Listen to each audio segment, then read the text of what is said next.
The morning mist hung low over the emerald canopy, thick and trembling with the hum of waking life. Shafts of sunlight pierced through the ceiba trees, falling in golden ribbons that danced across the forest floor.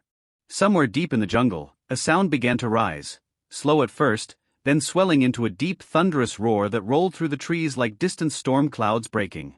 It wasn't thunder at all. It was the voice of the forest itself, the call of the howler monkey. For generations, people in the villages beyond the trees had listened to that sound at dawn and dusk.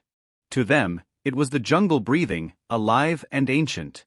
Each morning, the chorus began before the sun had fully touched the leaves, long booming howls that carried for miles, a wild symphony echoing through valleys and rivers. These calls weren't of anger but of presence, a declaration that life still reigned where green shadows whispered and vines clung to the sky. High above, the howler monkeys stirred from sleep. Their tails coiled around branches like living ropes as the first light kissed their fur. They moved gracefully, unhurried, their black and golden coats shimmering with dew. Families huddled together. Mothers with babies pressed to their chests, young ones climbing with clumsy joy, and the great males stretching their throats, preparing for the morning call that bound their world together. The forest was their kingdom. Every branch was a road, every leaf a shade of safety. From the swamps of Belize to the deep forests of Brazil, they ruled the treetops unseen. Their tails were as strong as arms, letting them hang effortlessly as they plucked tender leaves or reached for wild figs. They rarely touched the ground. The earth below belonged to jaguars and serpents. Up here, among wind and birdsong, they lived in the rhythm of sunlight and storm. Each call that thundered across the canopy carried meaning. The males roared to guard their families, to tell rivals where the boundaries lay. The sound wasn't just loud, it was felt, vibrating through the air and into the bones of the forest. For every creature within earshot, the message was clear: this place is alive, and it belongs to those who sing. As the days passed, the dry season softened. Rain began to fall again, washing the dust from leaves and turning the air heavy with scent. Flowers opened in a rush of color, and fruit ripened in the upper branches. It was the season of life's renewal. The time of courtship had come. In the hush after the rain, the forest seemed to listen.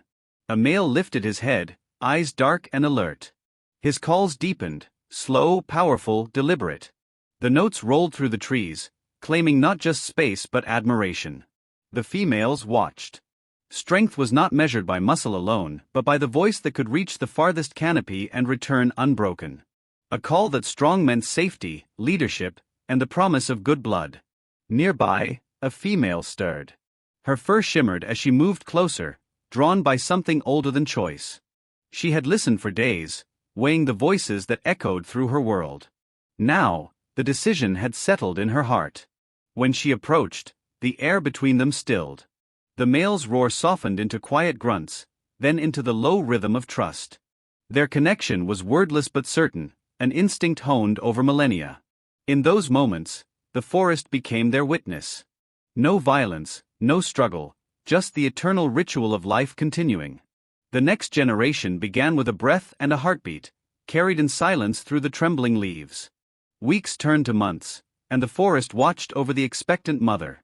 She moved more carefully now, her tail looping around sturdy branches for balance. Her troop followed her pace, protective and gentle. Rain came and went, and the calls of the males echoed each morning like drums through mist. When her time finally came, it was just before dawn. The forest was still, except for the sound of dripping water and the pulse of unseen wings. With quiet grace, she gave birth to a tiny creature, fragile yet perfect, a miniature reflection of herself. The newborn's cries were soft, lost beneath the hum of the waking jungle. She lifted it close, her arms wrapping around its trembling form. It clung to her with instinctive strength, small fingers gripping fur as if the world might slip away. From that morning forward, the baby never left her. Through storms and sunlight, it held fast to her chest, feeling her heartbeat beneath its cheek. The others in the troop gathered near, curious but careful. They knew this rhythm well, the rise of new life, the continuation of the song. Days melted into seasons. The young one began to explore, climbing from its mother's arms to the branches beside her. The world was vast and green and endlessly alive. It learned to move through the maze of vines, to taste new leaves, to find safety in the forest's endless motion. And one morning, when the sun rose red through the mist, it opened its mouth and released its first trembling howl. It was thin, uncertain, but it carried far enough to make the forest pause. The mother turned, watching with eyes filled with something beyond pride, something ancient and shared. Her call answered, deep and steady, guiding the small voice into harmony. Together they howled, and the jungle roared in reply. Yet not all echoes return. Far beyond the treetops, the world has changed. Roads carve through forests that once stretched unbroken. Machines hum where silence once reigned. For the howlers, each fallen tree is a world lost, a path cut off, a life undone. Some families find themselves stranded in shrinking patches of green, unable to cross open land. Others perish to wires strung carelessly across their sky. But hope still moves like light through leaves. In Costa Rica, in Belize, in the sanctuaries of Panama, people rise with the sun to study and protect these roaring hearts of the jungle. Scientists track their calls to understand the health of forests. Children in schools learn their sounds, their faces, their names. Travelers from across the world, especially from the United States, come not just to see them but to listen, to stand beneath the trees as the jungle speaks. Every choice made beyond these forests ripples inward. Supporting rainforest conservation, buying responsibly sourced goods, or simply sharing their story, all these things keep the echoes alive. Because the breath of the howler monkey is not separate from our own.